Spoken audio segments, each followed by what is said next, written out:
Welcome to the Autistic Licence podcast. I'm Shauna and I'm in Carrickfergus in Northern Ireland. And I'm Leo in London. We invite you to listen in on our conversations as we get to know one another and experiment with unmasking in an autistic space. We talk about what it means to discover we're autistic as adults, especially with established careers as therapists. We hope to increase the visibility of autistic therapists, to contribute to the evolving neurodiversity dialogue, and to co-create an engaging and dynamic space. We extend a wide welcome to all. You don't need to be autistic or to be a therapist to join us, and we trust you'll find something of interest and connection here. If this makes it to the recording, I guess context is that I am in a long process of having work being done after a oil leak at the back of our house. Actually almost 2 years ago now, but did you hear that noise? I heard a noise. Bashed something against the side of the cabin, which would not have been helpful if there was a client here. So, because he has to carry like a generator, so it's probably the generator being bashed against the side of the cabin, which is no damage, which is not good for my property either. So he would have, like, there is space, but he'd have to move my bins out of the way. But maybe he just didn't bother moving the bins out of the way and just dragged his generator past. But yes, back to my story. So nearly 2 years ago, we discovered an oil leak. We smelt it actually, and it was a slow drip coming from the boiler.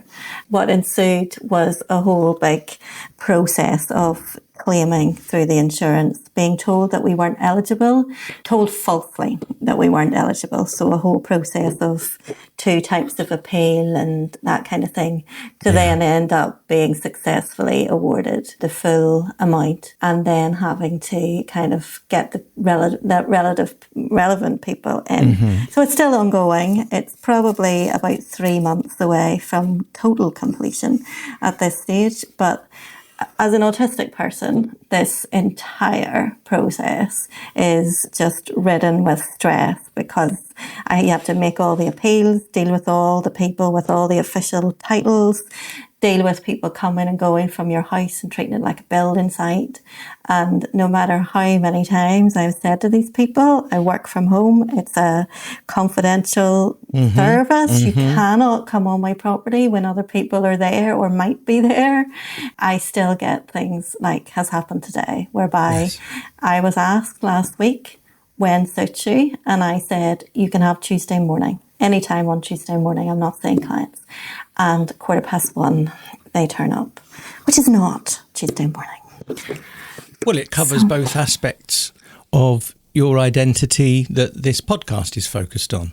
The fact that you have a therapy practice and the fact that you're autistic. And it's deeply troubling on both of those fronts, isn't it? I mean, I'm really struck by, and obviously I know a little bit about what's been going on over the past several months, and it's that length of time. Apart from the fact that what you're talking about is, we are deeply troubled by the unpredictable and things not going to plan A when that's what's been mapped out. But for that to continue for this length of time, that's very difficult for me to even imagine what happens to you.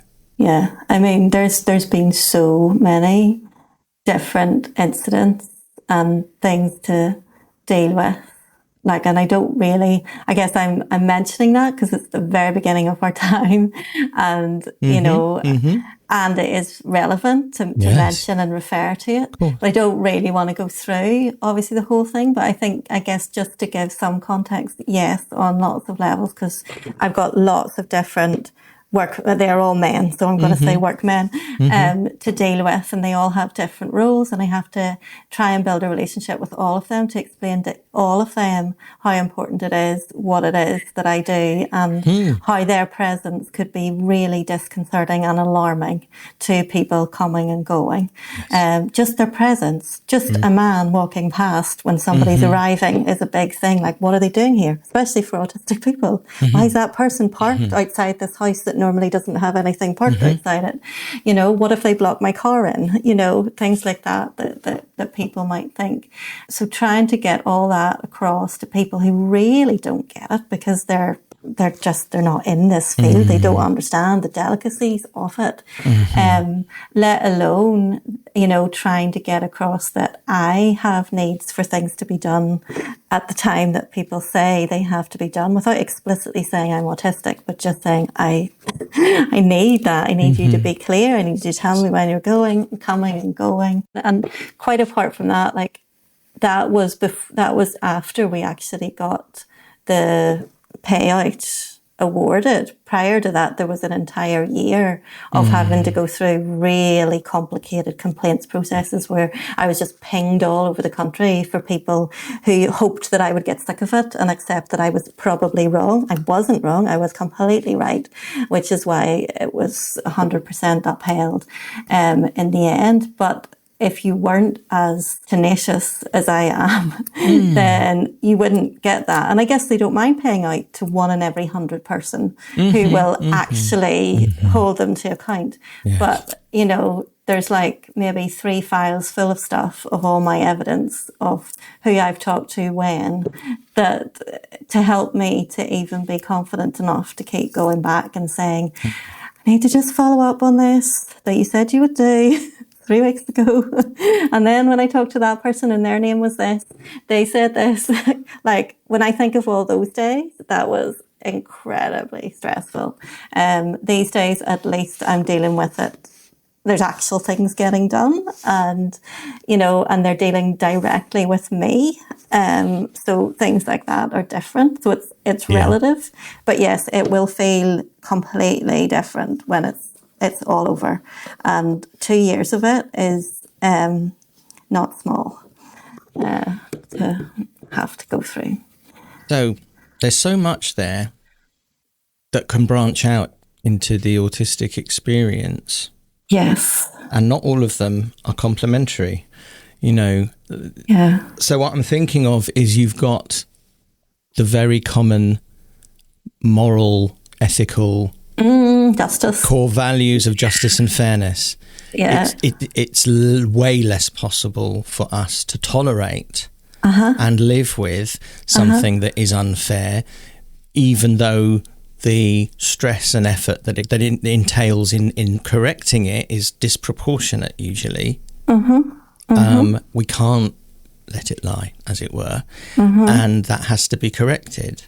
Yeah. And also, we're pretty good, many of us, none of this is universal, of course, in gathering the detail, in retaining the information, in knowing how to present it. But against all of that are the heightened triggers for stress and even trauma in experiencing that, and this really limited, the scarcity of energy that we might have in order to pursue all of that and get to the conclusion that we need, not would prefer, but we need. Yeah. So it's just all of those 4 kind of levels are weighted against us and are unfair. Yes. Yeah. Well, you frown.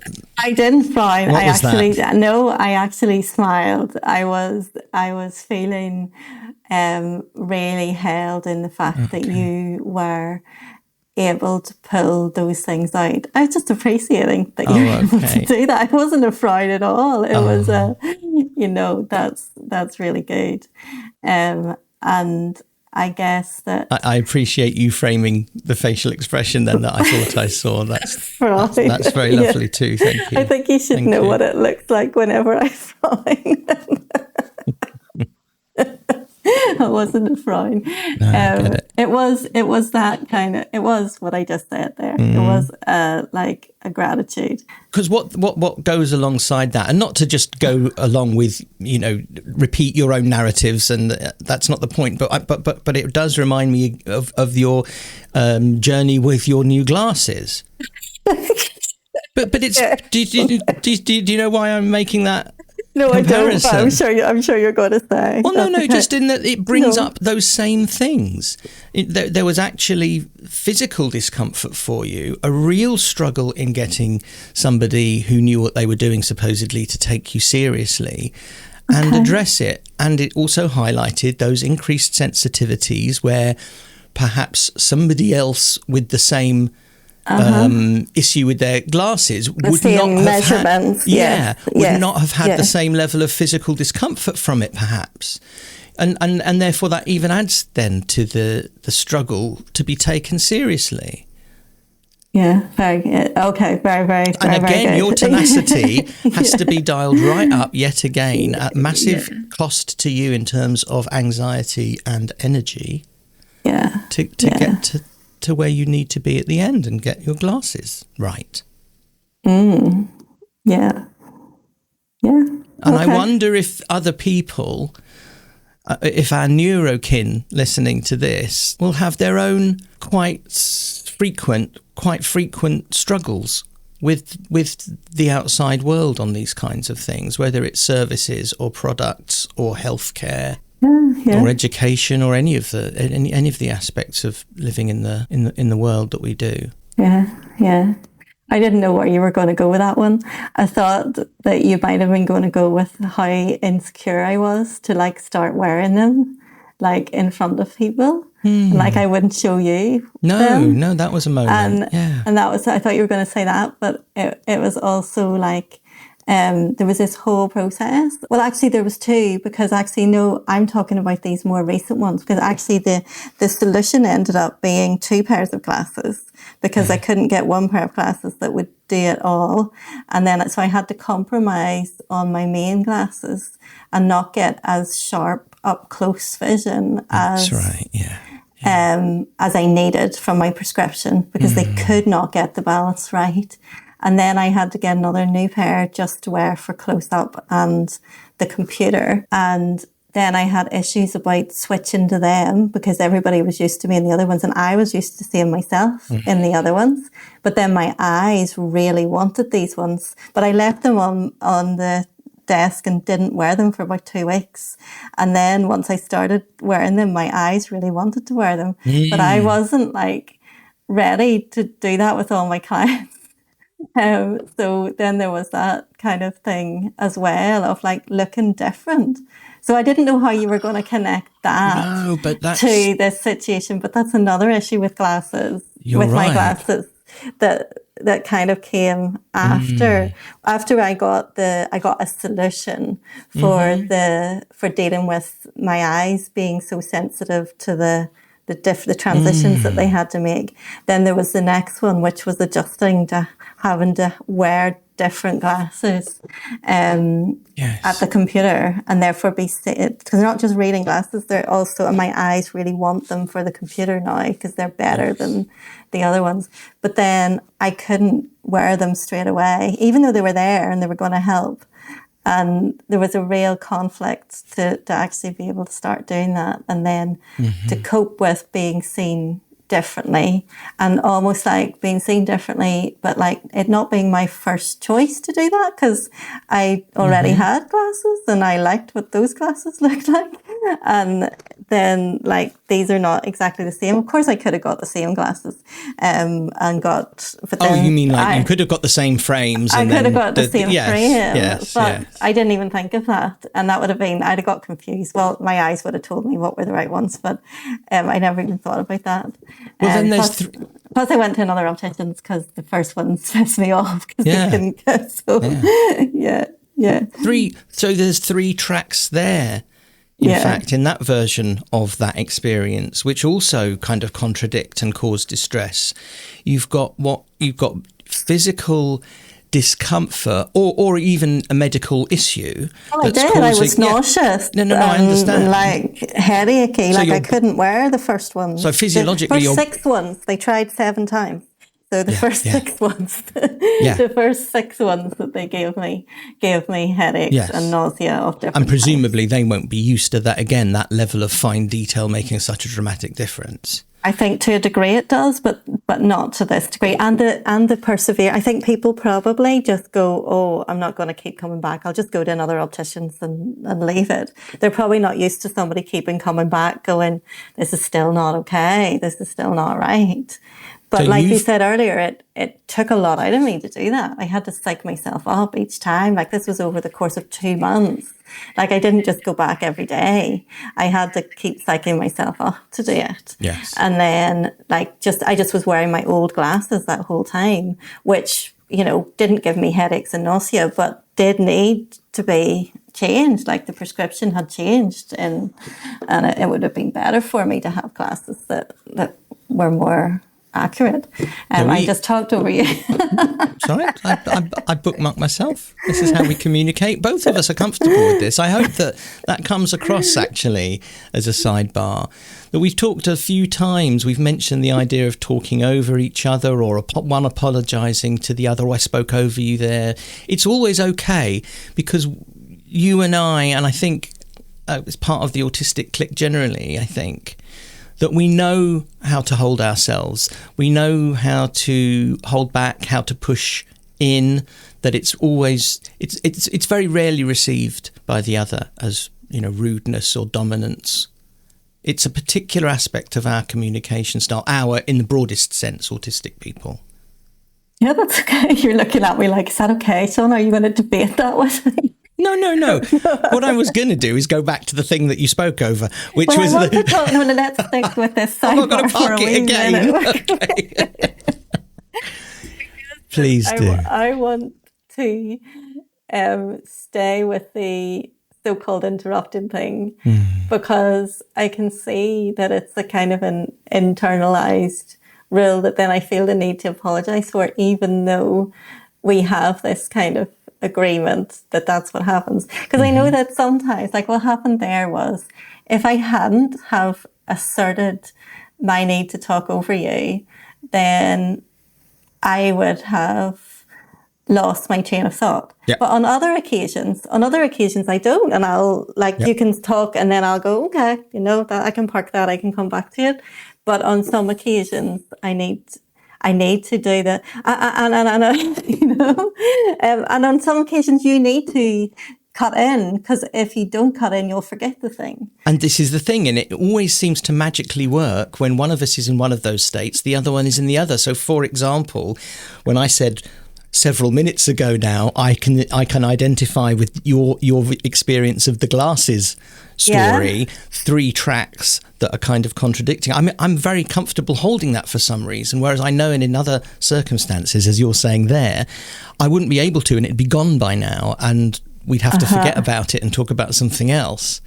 There is or do a lot of work to get it back. Yes. Retrace our steps together, and we've done that before, absolutely. Yeah. But it's interesting. There's another thing about this so-called need or expectation of consistency that's not there, but does seem to make sense. It is inconsistent that sometimes I can hold a thought for a very long time and come back to it with you, and on other occasions it'll just fly away as soon as I'm distracted.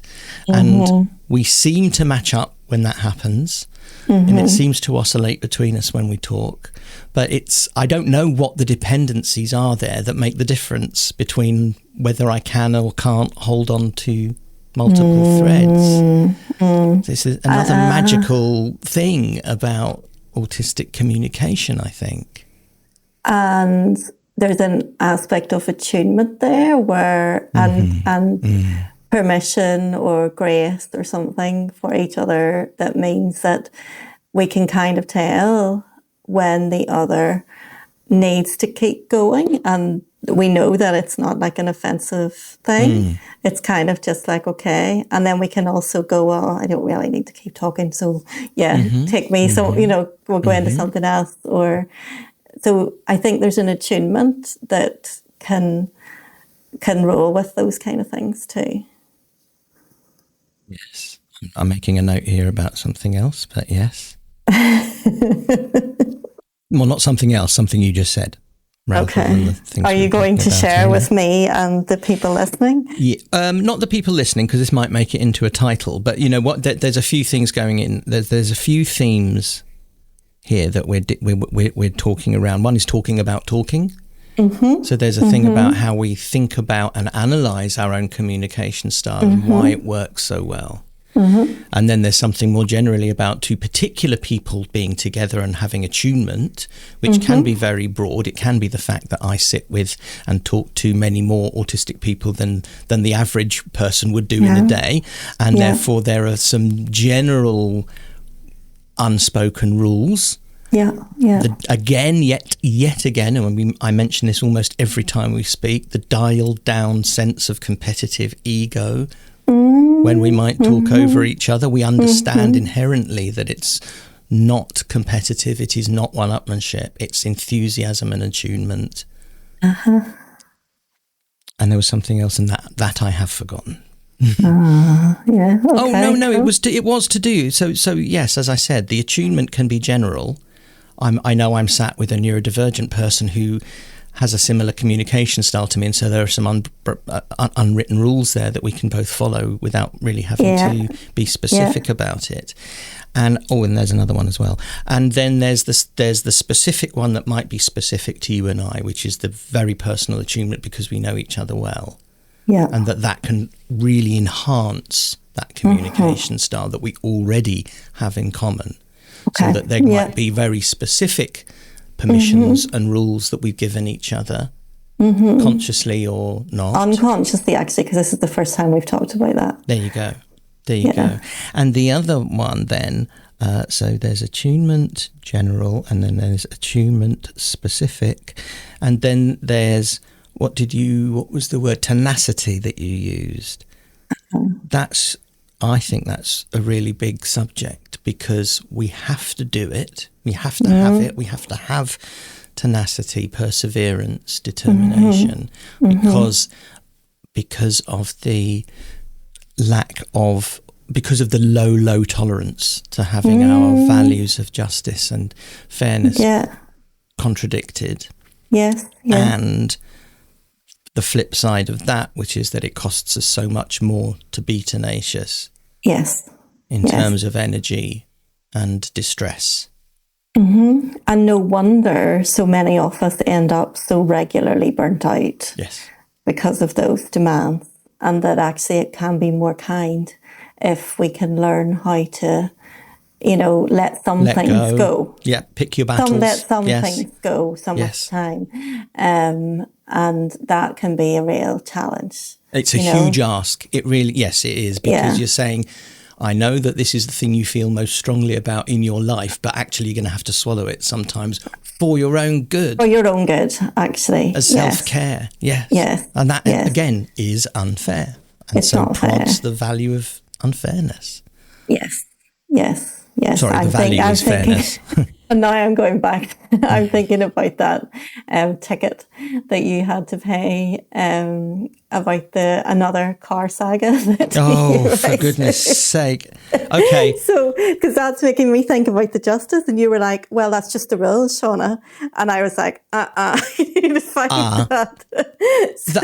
Actually, there's a nice pun around parking there, because it's to do with parking a car, and it's also to do with parking a distress about an injustice. Yes. But it is a parking, so it's not that. So I know you're going to deal with it, and you told me that. I need to contextualize it, but I'll do it as briefly as possible. I still don't have my new car. It's 2 weeks away now. I still had to rent yet another car number 8, I think, over the weekend.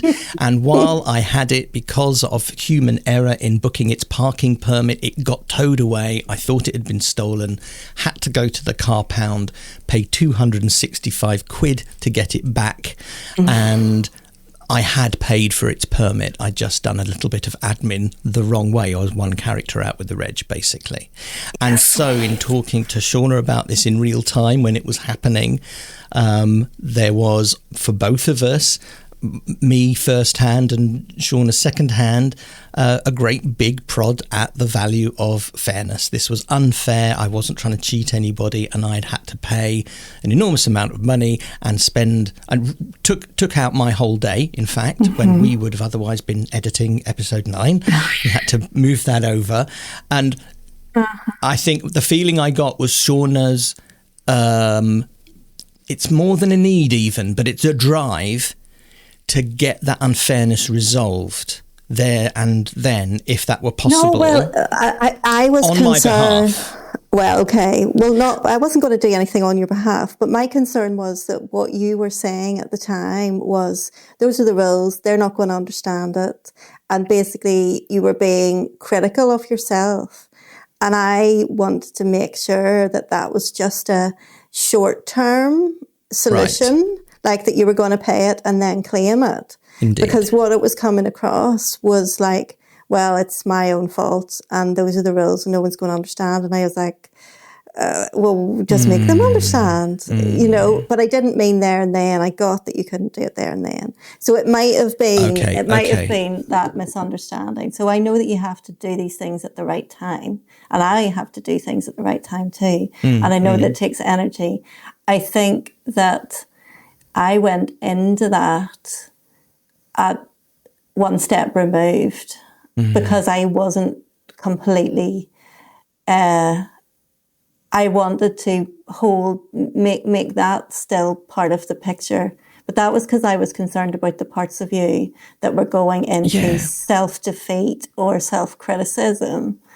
And that's where that was motivated from. And I hear that now, and I felt it at the time. I mean, in a really appreciative way. I felt not only taken seriously by you, but like almost defended by you, even though there was no external person attacking me at that point. But it was ridiculous because, you know, it was clearly human error. Like, but you were saying the rules are the rules. But the day before, I don't know if I said this at the time, but that like the day before you had been told, well, maybe not the day before, but somebody had told you that the new car was coming on such and such a date. Yes. And because of their human error, then they felt the need to ring the next day and say, oh, actually, you're not getting it for another 2 weeks. And you had to just accept that, even though it was highly inconvenient. So it was really not fair that some people get to make human error and it all be okay. And other people get to make human error like you and you just have to pay for that. Yes. Like we don't sue people who, you know, deliver on the wrong day. And I'm not going to sue this company for coming and doing that work at 1:15 instead of this morning. So then why do we have to get the other way around? Then you've got to pay extra. If it had been somehow the other way around and you'd made an error that caused them a timing issue, that would have cost you. I'd have been liable. Yeah. So that's justice. Yes. Isn't it? It's exactly the same thing.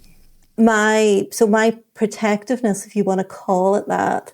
That's what it felt like. That's what I experienced. I'm not saying that was the intention, but I think it was. I think that's what I was zeroed in on. Yes, there was a justice thing. Like, seriously, you're going to let this go? Are you autistic? You know, but there was also like a protective. Hang on, because we're autistic, we will also feel the weight of this and just want it sorted, and then need to have the energy at a later date to address it. And there's that kind of recognising the spoons that it takes, but also not wanting you to be taken over by that part and believe it, and then go into, oh, I'm so stupid, I put the wrong digit in, this is all my own fault. Because we can go into parts of us that believe that. Yes. Very easily. Yes. And what I will often lean into, probably as a defence and a way of easing my own distress at having made a, air quotes, stupid mistake, is that the actual technical reality is that I will appeal. I will say, look, the point of this rule about paying for a parking permit is so that you don't park for free where you're not allowed. Well, I did pay. The money has gone out of my account. I put an I instead of a 1 as a typing error in the registration, and therefore my car didn't technically have a permit because that car doesn't exist, and therefore it was towed. I don't know why it was towed and not ticketed, but that's another matter. Exactly. That's another matter. And therefore, if I kind of have to, in this case, throw myself on their mercy, or, you know, this will be their prerogative. This will be discretionary on their part, whether to let me have my fine back because they could see that it was error, or they might not. And if they don't, I am stuck. There isn't anything I can do about that, no matter how tenacious I'm feeling. And so to lean back on that, well, the rules are the rules and I made a mistake. I hear from your point of view, that is a very self-critical, victim-y position that I have to put myself in. I understand why I do that, though. It's so that I don't feel overwhelmed by the anger and the frustration and the anxiety caused by my core value of justice being trodden on in that way.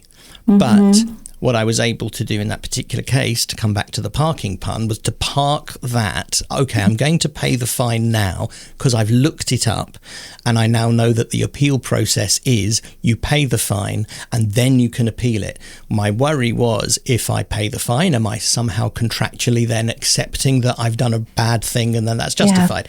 Having satisfied myself that wasn't the case. God, this is boring if you're not interested in cars and parking fines. No, but it's autistic stuff, isn't it? Yeah. But that's the context. I was able to park it temporarily, and once you understood that's what I was doing, then I think you felt less disturbed by the fact that I was kind of rolling over and just allowing it to happen because that's my place in the world. Yeah. As someone with a hidden disability, in this case.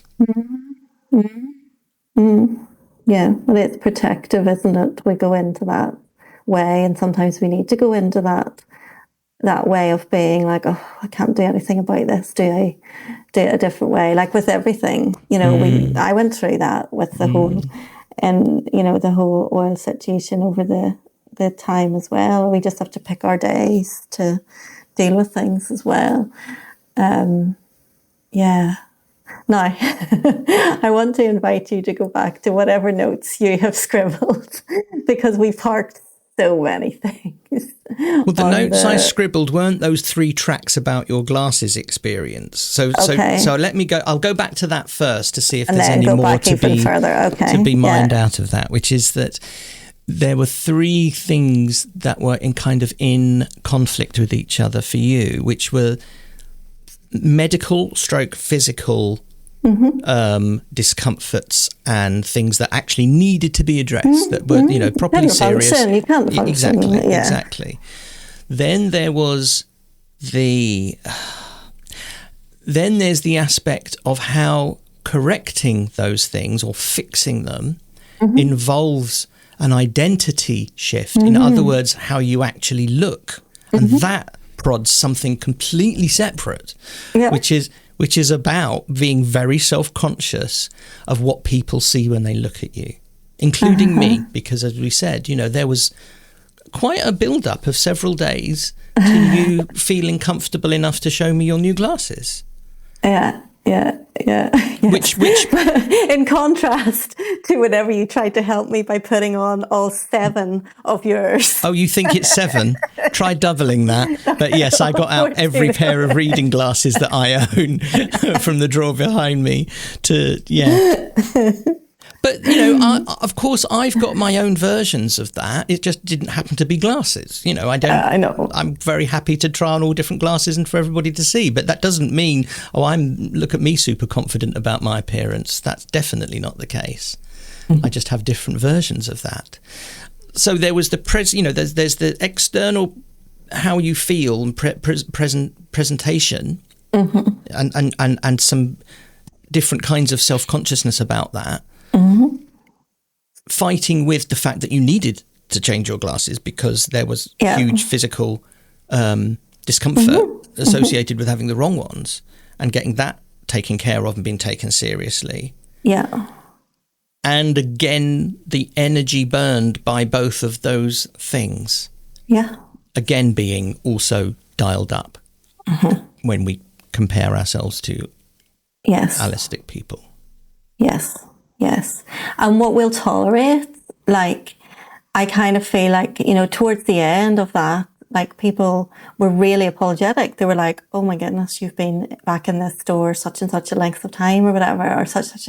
And I was still quite grateful because I was getting somewhere.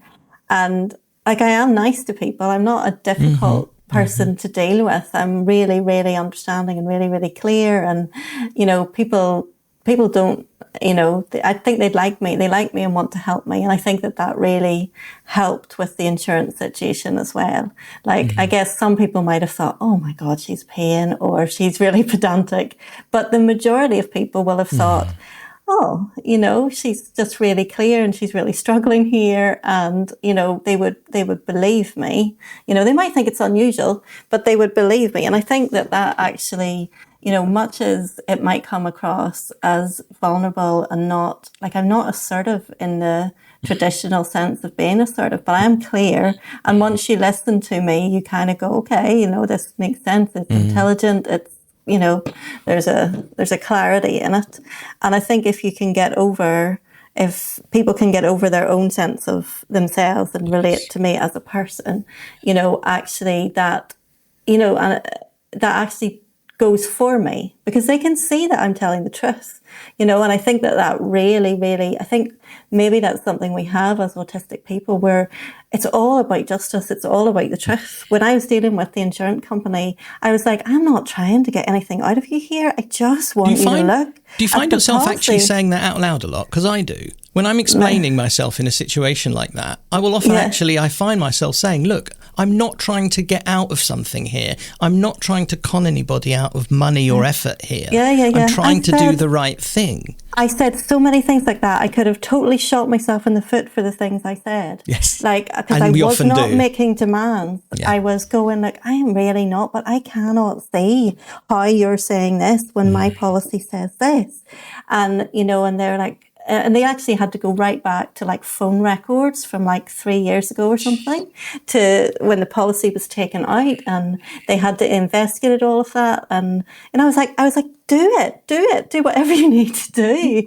If I've said something wrong, if I haven't told you something, it's my fault. Just tell me what I've done wrong. And if you're a customer service person or a customer relations person dealing with somebody like you, that's usually, again, in our favour, disarming, because you're not used to people volunteering something that's not to their benefit or sounds like a lie so that they can get a better deal. Yes. To go back to that third track then, and this was when you were talking about your glasses again.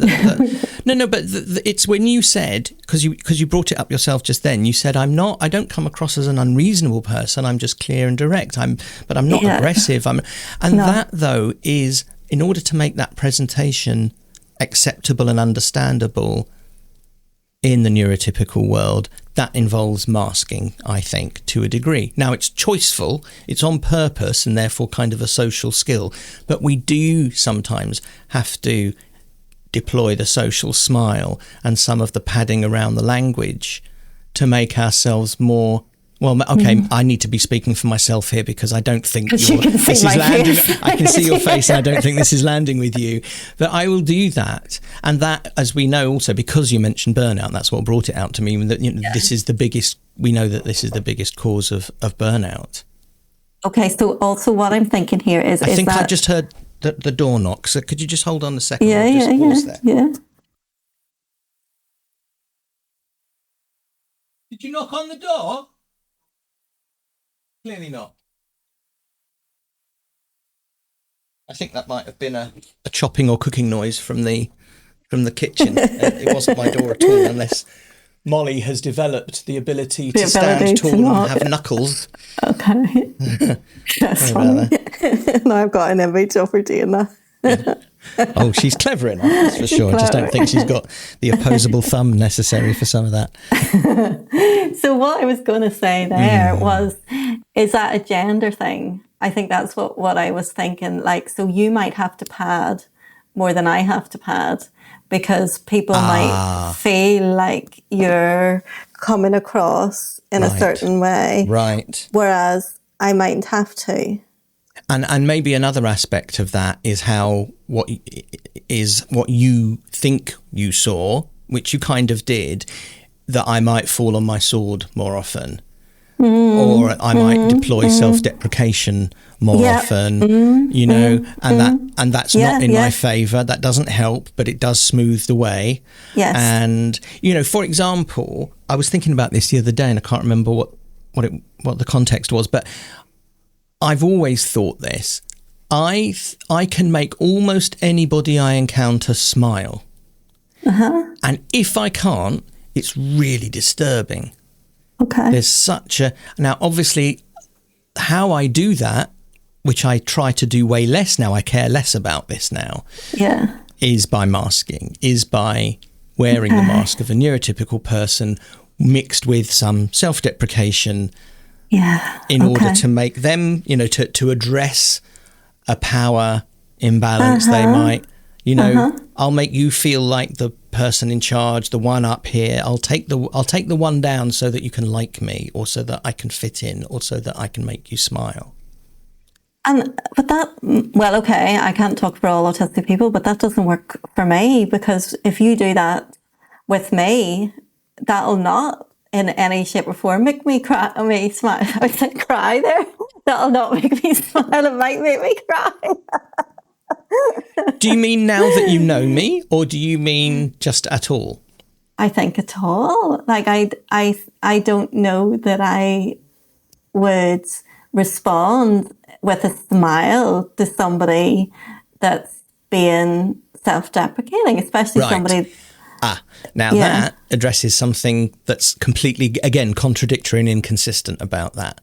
That for me is the most powerful therapeutic move that we can make as therapists and in the real world, which is that when somebody comes to us and they are putting themselves in a one down position and they laugh at themselves and expect us to laugh along, when we don't. Oh yeah, we've mentioned this before. That's right. Before. When we don't, that's incredibly validating. Yeah. Okay, so I want to go back to, so you're saying that there's a certain amount of masking. It's fawning. Fawning is a much better word. Yes, it is. Actually. That's right. And I feel like I would have always said that's my default trauma response, which really fits with masking, actually, because masking is a trauma response.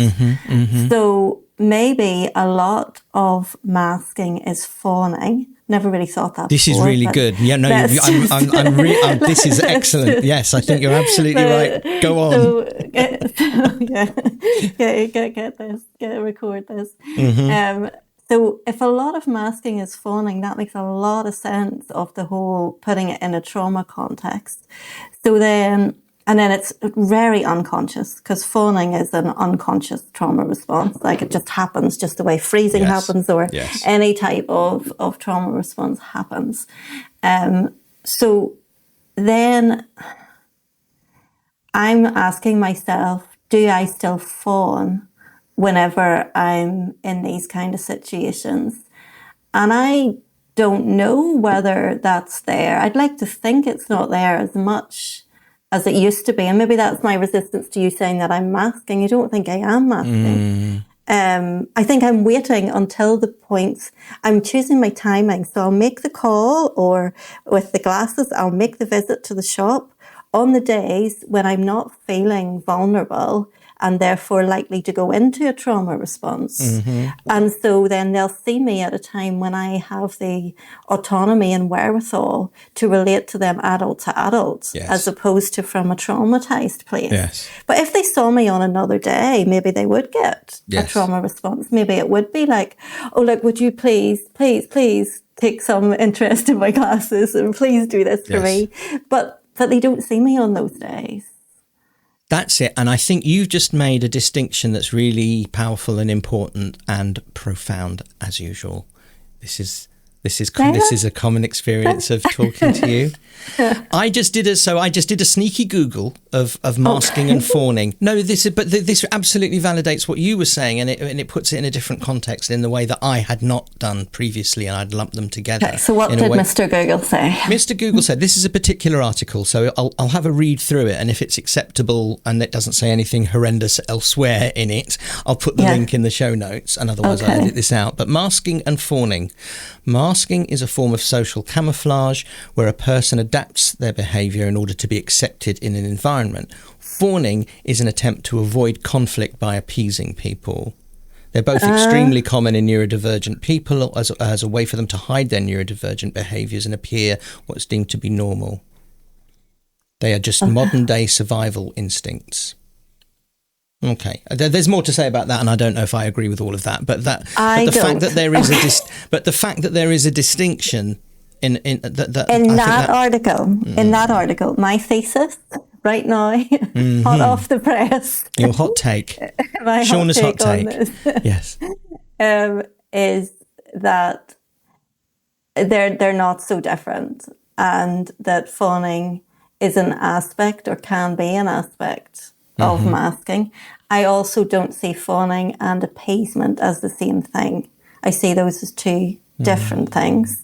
So I think appeasement is a more kind of... It's more strategic? More extreme. Oh, okay. So, like appeasement is when you're in proper danger. So I've heard about like appeasement where like black people would talk about appeasement, and it's where like they literally for life or death have to, take on that sense of like, nothing that I say or feel, has any worth. You are so absolutely right. Everything you think and feel about me is right. And because I'm a danger, if I so much as show any aliveness of who I am and how I feel in this situation. Now, we're going to have to check all of that, because I cannot talk for another community that I'm not a part of without checking it. But my understanding is that fawning comes first, and then appeasement is the more extreme version when there's more of a life threat. So if you want to have like trauma responses and you want to have like flight as the best option, fight as the next one, freeze as the next one, then you might have fawning, then you might have appeasement, then you might have flopping, then you might have death, they come in an order. And I think fawning and appeasement, appeasement is like, I need to make this better because I am in danger. Fawning is like a step before that, which is, I'll try to massage your ego. Exact. Fawning, yeah, okay. So in my mind, what you've created there is the mental image that fawning is just rolling over. Fawning is massaging the ego. But what I mean, okay, maybe that's not the right image then. But fawning, okay, what I'm trying to say then is that fawning is passive and appeasement is is active. It's or the other way around, maybe. Really? Okay. Because with fawning, you make an effort to prevent something. So it's like, okay, I'll put myself down. I'll see if that gets a smile out of you. All right, that's not getting a smile out of you. So I'll just go completely like whatever you say. Yes. Okay. Those are the variables, actually. I think, and I can make those one way round and the other way round in different circumstances. Yeah. Okay. But it's important what you've done there. That maybe some of that was kind of chasing our own tails a little bit, and may not make the cut. I don't know, but what I'm again, there's a thing about inconsistency. So again, we can say what the rules are, but again, it's context dependent. But your definition of separating those things off from masking, as a trauma response, that's really, really important. Well, masking is a trauma response, but within masking, there's different ways of doing that, isn't there? And, fawning might come within that. Whether appeasement comes within that, I need to think more about that, or whether appeasement is under it or another level of it. Like it might not come within masking. Is appeasement within masking or not? I think fawning is. I don't know if appeasement is. And if I now say whatever you say, I hate it when you do that. Well, yes, but what have I just done? Have I not just fawned and appeased? You might have attempted to, and it might have worked with somebody else. But that's right. But it wouldn't work with me. And there you go. Okay, so that brings it a little bit kind of full circle.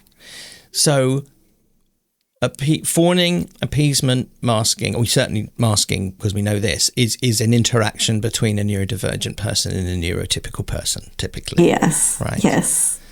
And that's why it doesn't work between us. Yeah. Yes. Because that is going to, again, prod. If I appease you or I make a clumsy attempt to do that, then that's going to prod again your sense of fairness and justice, and that you would want me to be more robust. Yeah. I would want you to be more robust, and then it would turn the attention onto you. And because you don't have a competitive ego, that's what you want. I want you to stand up, yes. Exactly. I want anybody to be direct. And if you do that, then it gives me permission to do that. If you, and I mean you as anyone that I'm relating to, is going to behave in that sort of way, then I'm going to be like, I can't be me then, because that's effectively going to traumatize that other person. If they're trying to appease, then they're traumatized, and I don't want to be in that dynamic with anybody. That's it. And that's relational psychotherapy. Yes. That we will model that for somebody, and then they have permission. Yeah. So we started, or near the beginning of our conversation today, I pointed out that we were covering both of our kind of core identities within Autistic License, which is that we're autistic and therapists. And we've really brought back then in talking, in rounding off and getting to the point of this is relational psychotherapy, is how we apply ourselves as autistic people to that and model things for autistic people particularly, not exclusively, and also how we behave as relational psychotherapists with that insight and that shared feeling. It's real.